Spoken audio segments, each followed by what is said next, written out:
ஐயோ அப்ப நான் இவ்வளவு நாளா வணங்குனதெல்லாம் கடவுள் இல்லையா, அப்ப ஏசப்பா தான் உண்மையான கடவுளா அப்படின்னு எனக்குள்ள நிறைய கேள்விகள்.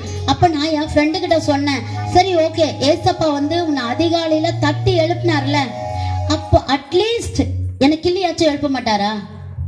இந்த கேள்வியை தான் நான் முன்னாடி வச்சேன். அட்லீஸ்ட் எனக்கு இல்லைனாச்சும் எழுப்ப மாட்டாரா? அப்ப பாத்துக்கலாம் அப்படி சொன்னேன். நான் சொல்லிட்டு என் ஃப்ரெண்டு கிட்ட நான் வந்துட்டேன். அப்போ வந்து நல்லா டிவிலாம் பார்ப்பேன், எல்லாமே செய்வேன். அதே போல டிவிலாம் பார்த்து நான் வந்து தூங்கும்பொழுது எனக்கு இருட்டா இருந்தா ரொம்ப பயம். சின்ன பிள்ளையில லைட் எரிஞ்சுக்கிட்டே தான் இருக்கும், அப்பதான் நான் வந்து படுப்பேனே. இருட்டா இருந்தா தூக்கம் வராது. எங்க வீட்டுல டியூப் லைட் எரிஞ்சிட்டு இருக்கு, அம்மா அக்கா அண்ணன் எல்லாம் படுத்திருக்காங்க. விடியகாலம் 3 மணி, எல்லாருமே நல்ல ஒரு உறக்கத்துல இருக்கிற ஒரு டைம் அது. அந்த டைம்ல நமக்கு எதுவுமே புரியாது, அவரும் டீப் ஸ்லீப்பான ஒரு டைம். அந்த டைம்ல ஏசப்பா அதிகாலையில 3 மணிக்கு என்னோட வலது கையில, இந்த உள்ளங்கையில கோவமான மிஸ்ஸுங்கெல்லாம் நம்ம தொடையை பிடிச்சி திருவிடுவாங்க தெரியுங்களா, ரொம்ப வலிக்கும், ரத்தமே வர மாதிரியா.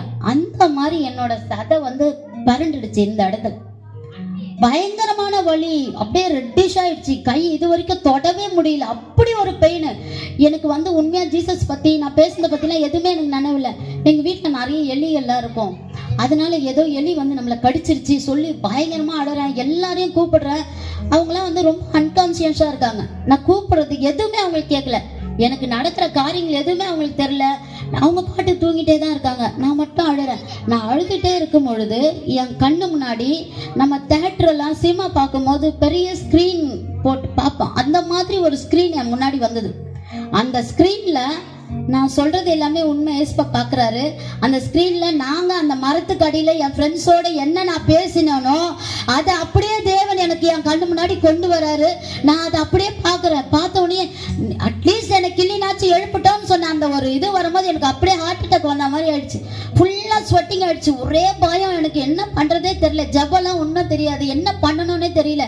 ஐயோ ஏசப்பா தான் உண்மையான கடவுளா, அப்படின்னா நான் தப்பு பண்ணிட்டேனா, நான் தப்பா பேசிட்டேனா கடவுளை அப்படின்னு சொல்லிட்டு எனக்குள்ள ஒரே பயம்.